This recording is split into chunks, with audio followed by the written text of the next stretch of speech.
बोले नहीं महाराज, पहले तो न जाने कितनों के बच्चे तड़फाए हैं मैंने, कितनी महिलाओं को रुलाया है, कितने घरों को लूटा है, पहले तो पुलिस के हवाले करूंगा अपने आप को। महात्मा ने कहा ठीक है। और जिन महात्मा की बात मैं बता रहा हूं उन्हीं के गुरुकुल में मैं भी पढ़ा हूं, ये भी बता रहा हूं आपको। स्वामी दर्शनानंद के गुरुकुल में ही पढ़ करके हम बड़े हुए हैं। जो कुछ पाया है ना, उसमें स्वामी दर्शनानंद का ही गुरुकुल था हरिद्वार में, जहाँ 2 साल के लगभग हम लोगों ने अपना समय बिताया था। उससे पहले दूसरी जगह पढ़े थे, फिर और दूसरी जगह पढ़े, उसके बाद में फिर दूसरे विश्वविद्यालयों में भी पढ़े। लेकिन सबसे ज़्यादा पढ़ना तो हुआ जब गुरु के चरणों में जाकर बैठे उत्तर काशी में, तब जाकर कृपा हुई।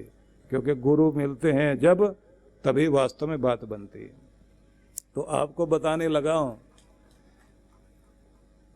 स्वामी दर्शनानंद ने कहा ठीक है जाओ, हिम्मत जुटाओ, अपने पाप ताप इसी जन्म में धो लो। और चला गया, और जाकर जैसे कचहरी लगी थी वैसा ही भेष उसने बनाया हुआ, और जाकर उसने जज के सामने सरेंडर कर दिया। उसने जाकर कहा हम सरेंडर करने आए हैं। अंग्रेज जज था। कौन हो? बोले वो भी बताएंगे, बस ये समझ लीजिए कि जिसके नाम पर दूर दूर तक पूरा प्रदेश कांपता है वही हूं मैं। नाम बताओ? बोले मेरा नाम मुगला डाको। पूछा क्या चाहते हो? बोले आज हम सरेंडर करने आए हैं। क्या हुआ? बोले रात में हमने कथा सुन ली एक महात्मा जी की, और कथा सुनने के बाद, क्योंकि जिंदगी में पहली बार उपदेश सुना था, दिल पर लग गया, और उसने उस पॉइंट को छू लिया जिससे पूरी जिंदगी हिल गई हमारी। तो बोले तुम्हें मौत की सजा दी जाएगी। बोले कोई बात नहीं है, अपने कर्म की सजा इसी जन्म में पालें तो ठीक है। क्या करना चाहते हो अगर तुम्हें छोड़ दिया जाए तो? बोले छोड़ दिया जाए तो भी जिनको रुलाया है उनके घाव पर मरहम लगाएंगे, बाकी की जिंदगी भगवान के चरणों में बिताएंगे। और ये हाथ पांव अब तक कष्ट देते रहे, अब दुनिया का भला करने में ही जीवन बिताएंगे। अब चाहे फांसी दो, उम्र कैद दो, जो भी करना आपकी मर्जी। जज भी न जाने किस मूड में था। उसने कहा जाओ तुम्हें माफ किया, लेकिन ये ध्यान रखना अब अगर ऐसे दोबारा किया तुमने तो पुलिस जाएगी, गोली मारेगी, और जाकर जो कुछ तुम करना चाहते हो अच्छा करो, तुम्हारे ऊपर निगरानी रहेगी। क्योंकि मैं खुफिया विभाग को आदेश देता हूं कि इस आदमी पर नजर रखी जाए। तो मुगला कहता है अब कोई खुफिया विभाग को सूचना देने से कुछ नहीं होगा, क्योंकि जो सब पर नजर रखता है अब मैं उसको पहचान गया हूं, मेरे ऊपर नजर रख रहा है, अब मैं बदल गया हूं। नहीं तो ये आपके खुफिया पुलिस पहले भी यही थी, मेरा क्या बिगाड़ पाए थे। अपने गांव में गया होगा, और वो जो उसके पूर्वजों की जमीन थी उस पे एक मंदिर बनाया उसने। लोगों ने उसको बहुत ताने भी दिए, पत्थर वत्थर मारे, उसके ऊपर धूल राख कीचड़ सब फेंका, भूखा रखा उसे। और जब उसने अपनी जमीन पर अपने हाथों से मंदिर बनाना शुरू किया तो था तो भगवान का मंदिर, लेकिन फेमस हो गया मुगला का मंदिर, डाकू का मंदिर है। लोग आने लग गए वहां। ये सीढ़ियों पर बैठा रहता था, और जाते हुए लोगों के पांव से जो धूल पड़ती थी सीढ़ी पर, वो उठा के माथे पर लगाता था। लोग कहते थे मंदिर में अंदर क्यों नहीं जाते? बोले मंदिर में जाने लायक नहीं हो, लेकिन इतना पता है कि परमात्मा के भक्त लोग जब इधर से होकर ऊपर जाते हैं और वापस लौटते हैं, उनकी चरण धूल जब माथे पर लगाता हूं तो दिल को शांति मिलती है। और ऐसे ही करते करते उस आदमी की जिंदगी वहीं पूरी हुई। उसके बाद लोगों ने उसकी समाधि बनाई। मैं निवेदन करना चाहता हूं आपको, आप सबकी जिंदगी में कुछ न कुछ चमत्कार हो सकते हैं अगर आप हृदय से, कान से तो सुनते हैं, दिल से सुनना शुरू कर देना और गुरु की आवाज को इस तरह से हृदय में बैठाना शुरू कर दें कि ये सत्संग और किसी के लिए नहीं हो रहा है, ये तो मेरे लिए हो रहा है, क्योंकि मेरे कल्याण के लिए हो रहा है। मुझे बहुतों ने समझाया, अब तो मैं किसी के समझाने से नहीं, अब खुद को खुद समझाने के लिए तैयार हो रहा हूं। जब आप खुद को खुद समझाओगे, आपकी जिंदगी में नया अध्याय शुरू हो जाएगा। कृष्ण भगवान ने कहा, तद विद्धि प्रणिपातेन परिप्रश्नेन सेवया उपदेक्षयन्ति ते ज्ञानम ज्ञानिनस् तत्वदर्शिन। उस पर ब्रह्म का पवित्र ज्ञान प्राप्त करने के लिए गुरु की शरण में जाओ। क्या करो? तद विद्धि प्रणिपातेन, उस ज्ञान को प्राप्त करने के लिए प्रणिपात करना सीखो, सिर झुकाना सीखो। प्रणिपात का मतलब होता है ना दंडवत प्रणाम करना, जिसमें आपका पता लगना चाहिए कि आपकी श्रद्धा कितनी है, आप कितने श्रद्धा भाव से अपने गुरु के प्रति समर्पित हैं। गुरु सामने से जा रहे हो तो खड़े होकर वहीं पर हाथ हृदय से लगाकर अंगूठे और सिर झुकाकर प्रणाम करना चाहिए, और इतनी दूरी बनाकर रखनी चाहिए कि उनकी मेहर भरी दृष्टि आपके माथे पर पड़े, जिससे गुरु का ओरा और आपका ओरा दोनों का मेल इस तरह से हो जाए कि आपके अंदर गुरुत्व जागने लग जाए, गुरु की कृपा जागने लग जाए। और गुरु जहाँ बैठे हों वहाँ कम से कम 3.5 फुट की दूरी बनाकर माथा झुकाकर प्रणाम करना चाहिए। और प्रणिपात कर सको तो बहुत अच्छी बात है। और ये ध्यान रखना चाहिए कि गुरु शिष्य के मन को पकड़े और कोशिश करे कि इसका मन संभले, इसका मन भगवान में लगे। और शिष्य की कोशिश होनी चाहिए मेरे गुरु के तन को कष्ट न हो, क्योंकि मेरी कोशिश होनी चाहिए कि परमात्मा के दिए हुए पुष्प को मैं सुरक्षित रख सकूं, इन्हें सुविधा दूं, सुरक्षा दूं। इनका ध्यान रखना मेरी जिम्मेदारी, और मुझे वहां जोड़ना इनकी जिम्मेदारी।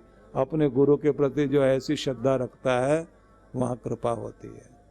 आप लोग जानते हैं जिनकी श्रद्धा गहरी थी उन लोगों ने कितने कितनी कृपाएं पाई। कितने सारे उदाहरण हैं। जिनकी श्रद्धा बहुत गहरी थी उन लोगों ने किस तरह से गुरु की कृपा पाई। आप लोगों को कथाएं सुनने बैठे हैं तो हैरान हो जाओगे। श्रद्धा का परिणाम दिखाता हूं मैं आपको। अलेक्जेंडर का नाम आपने सुना है, सिकंदर का। वो अपने गुरु के प्रति बहुत श्रद्धा रखता था। गुरु ने कहा कि ये मर्यादा रखो। गुरु का भी प्रोटोकॉल होता है ना एक, कि गुरु चले तो उसकी छाया पर पांव नहीं पड़ना चाहिए। गुरु के दिए तिनके को भी बहुत बड़ा खजाना मानकर संभाल के रखना चाहिए। गुरु जब तुम्हारे साथ कोई बात करे तो उनके आशय को समझकर हृदय में उनके एक एक भाव को ग्रहण करना चाहिए। बहुत सारी बातें बताई गई थी। तो जब गुरु जा रहे थे और ये शिष्य पीछे पीछे, तो समझाया गया था कि ऐसे सामने आकर नहीं चलना, क्योंकि तुम गुरु के पीछे चलने वाले हो, गुरु को अपने पीछे नहीं चलाना। लेकिन सिकंदर ने जंगल में चलते चलते अपने गुरु को देखा कि ये अब सामने एक छोटी सी नदी थी, उसे पार करने जा रहे हैं। तो सिकंदर दौड़कर आगे आ गया और अपने गुरु अरस्तु को उसने कहा ठहर जाइए। गुरु बोले आदेश देता है, बोले हाँ अभी तो महाराज मेरी बात माननी पड़ेगी। पेड़ से एक टहनी तोड़ी उसने और पानी में डुबो डुबो कर गहराई नापने लगा, और जिधर से कम पानी और कम गहराई थी उधर से गुरु से बोला इधर से आइए। और जब नदी पार हो गई, गुरु ने कहा आज तू मर्यादा भूल गया, हमें आगे चलना था और तू आगे आगे दौड़ रहा है। उसने कहा माफ कीजिएगा, दंड दोगे स्वीकार कर लूंगा, लेकिन आपको पता होना चाहिए कि मेरे जैसे सिकंदर लाखों हो सकते हैं, सिकंदर को सिकंदर बनाने वाला तो दुनिया में एक ही है, वो सुरक्षित रहना चाहिए। मुझे कुछ हो जाए कोई फर्क नहीं पड़ेगा, मेरे गुरु को कुछ नहीं होना चाहिए।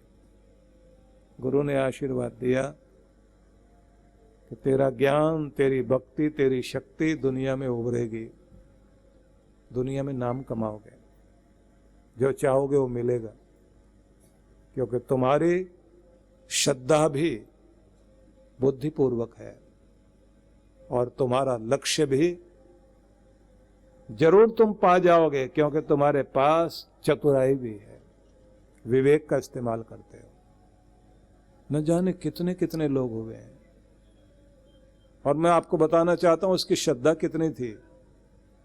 अलेक्जेंड्रिया से चलता हुआ सिकंदर, अलेक्जेंडर बोलते हैं, जहां जहां गया जीतता गया, लेकिन एक ऐसा छोटा सा देश जीत लिया उसने, जहां के राजा सिकंदर के सामने थर थर कांप रहे थे, और कांपते कांपते उन्होंने कहा कि मैं आपको एक मूल्यवान चीज दे सकता हूं, अगर आप मुझे जान बख्श दें। सिकंदर ने कहा जान बख्श देंगे, बताओ क्या कीमती चीज है। बोले मैं लेकर आता हूं। वो तहखाने में गया और वहां से हीरे ज्वारात से जड़ा हुआ एक बॉक्स लेकर आया। बोला ये बहुत कीमती चीज है, मेरा सपना था कि इसमें कभी कोई बहुत कीमती हीरा मिलेगा तो वो रखूंगा, लेकिन वो तो नहीं मिला, पर ये दुनिया का सबसे कीमती बॉक्स है। सिकंदर पूछता है इसको मैं क्या करूंगा। बोले इसमें आप कोई कीमती चीज रखना। उसने खोला उसको,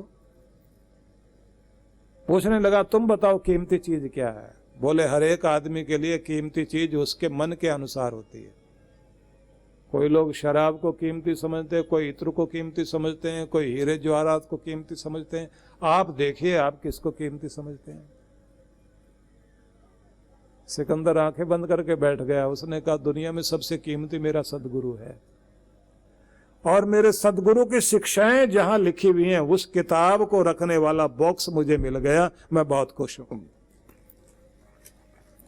और उसने उस बॉक्स को सिर से लगाकर अपने आदमी से कहा संभाल के रखो,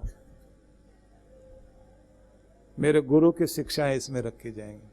और उसके बाद उस राजा को बुलाया, बुला के कहा तुझे माफ नहीं किया, तेरा देश ही तुझे लौटा रहा हूं, क्योंकि तूने मेरे गुरु की शिक्षाओं को रखने के लिए जो कीमती चीज यहां दी है। मैं देश जीत के इतना आनंदित नहीं हूं जितना मैं अपने गुरु के लिए ये बॉक्स लेकर के जाऊंगा, जिसमें उसकी कीमती शिक्षाएं लिखकर उसकी किताब को रखा जाएगा। इतना प्यार करता था अपने गुरु को। इसलिए कथा प्रवचनों में दुनिया में जब और सब लोगों की चर्चाएं होती हैं, सिकंदर का नाम भी लिया जाता है। हिंदुस्तान तक वो आया था यहाँ कब्जा करने के लिए, ज्यादा आगे नहीं जा पाया था, झेलम तक ही रुका था वो।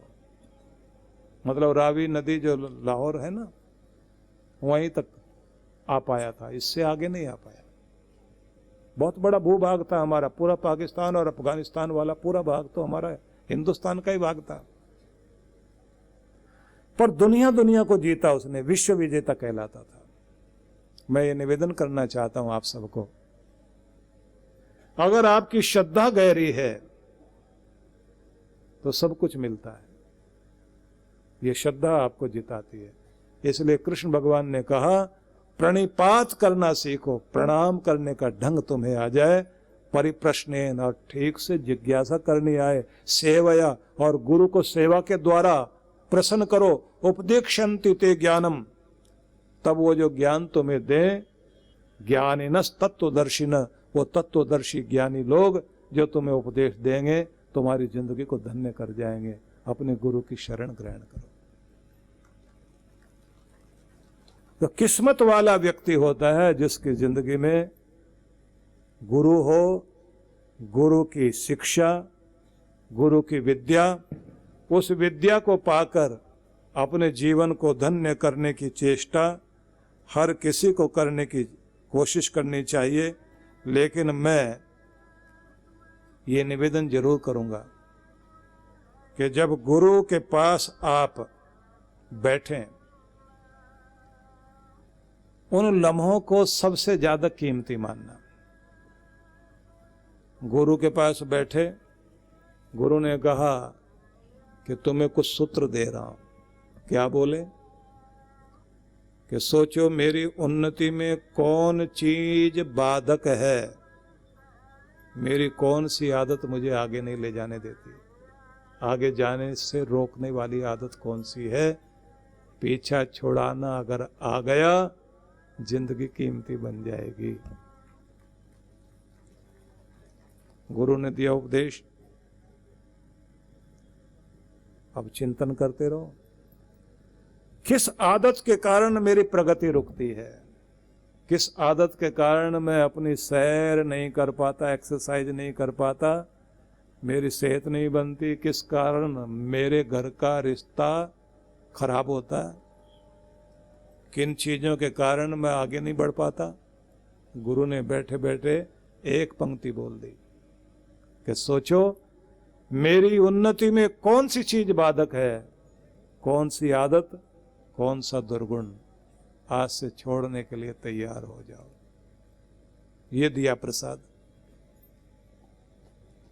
और इस प्रसाद को कागज पर लिखकर सामने रख लो, दोहराते जाओ दोहराते जाओ। और फिर गुरु ने फिर बोल दिया, जिनसे मैं मिलता हूं, मतलब तुम जिनसे मिलते हो, क्या वो तुम्हारी उन्नति में साधक है या बाधक? अगर बाधक है तो तुम्हारी संगति करने के, कंपनी करने के लायक नहीं है। और जिनसे मिलकर तुम्हारी तरक्की होती हो, ऊपर उठते हो, दोस्ती उनसे बनाओ, रिश्ता उनसे जोड़ो। आज से सोचना शुरू करो। अब लिख लिया वाक्य, जिंदगी कीमती। और लिखना है तो फिर पहले कागज पर, फिर मन मस्तिष्क में लिखो, और फिर दिल में, फिर आदतों में। गुरु ने फिर कहा, तीसरा वाक्य, बहादुरों की तरह जियो, कायरों की तरह नहीं। समस्याओं का सामना करना सीखो, भागना नहीं। मधुरता में बोलना सीखो, और मुस्कान से स्वयं को श्रृंगारित करो, सजाओ अपने आप को मुस्कान से, और मधुरता से बोलना सीखो, और बहादुरों की तरह जीना सीखो। अब बोल दिया वाक्य, इतने सारे उपदेश की जरूरत नहीं है, एक वाक्य बोला गुरु ने और आपने नोट किया। दोहराते रहिए, और जब आप दोहराते हैं, परिणाम आपकी जिंदगी में चमत्कार होना शुरू हो जाएगा। क्योंकि गुरु ने कहा तो कहा हृदय से, और आपने लिखा कहा हृदय में। और जब हृदय की बात हृदय में लिखी गई तो परिणाम साधारण आदमी कीमती बन गया। और जब कीमती व्यक्ति कहीं भी जाएगा, जिनसे मिलेगा उन्हें भी कीमती बना देगा। इसलिए अपने आप को अपने गुरु के साथ जोड़िए। गुरु ने जब ये बोला, किसी की तारीफ करनी हो, दिल से करना, ईमानदारी से करना, और किसी का स्वागत करना हो तो दिल से खुश होकर करना। जब निश्चय करना तो ढील मत आने देना, और जब भूल करो तो भूल को भी खुले दिल से स्वीकार कर लेना। और ध्यान रखना, खतरा मोल लेने वाला ही आगे बढ़ेगा, पर खतरा सोच समझ कर मोल लेना, तुम्हारी जिंदगी कीमती बन जाएगी। नियम को अपना लेना, अनुशासन को जीवन में जोड़ लेना, योजना के साथ चलना शुरू कर देना, जिंदगी कीमती हो जाएगी। गुरु के वचन। और जब गुरु के वचन आपकी जिंदगी में इस तरह से जुड़ते चले जाएं, तो आप सोचिए ना, ज्यादा देर नहीं लगेगी, जीवन धन्य होगा।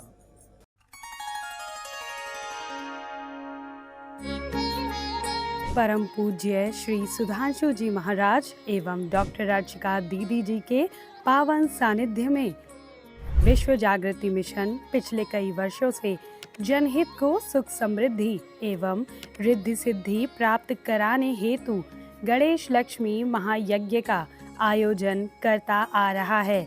इसी क्रम में इस वर्ष भी आनंद धाम आश्रम के पवित्र प्रांगण में 16 से 19 अक्टूबर 2024 तक 108 कुंडीय गणेश लक्ष्मी महायज्ञ आयोजित किया जा रहा है, जिसमें गणेश लक्ष्मी के महाजाप के साथ साथ मंत्राहुति विशेष रूप से होगी। साथ ही 17 अक्टूबर को वरदान सिद्धि साधना में सम्मिलित होकर देव गुरु कृपा प्राप्त करें। कार्यक्रम की रूपरेखा दिनांक 16 से 19 अक्टूबर 2024 प्रातः 8 बजे। विशेष कार्यक्रम 17 अक्टूबर वरदान सिद्धि साधना एवं शरद पूर्णिमा पर गुरु दर्शन।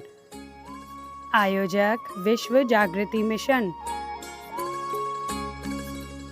आप सपरिवार इस कार्यक्रम में सादर आमंत्रित हैं।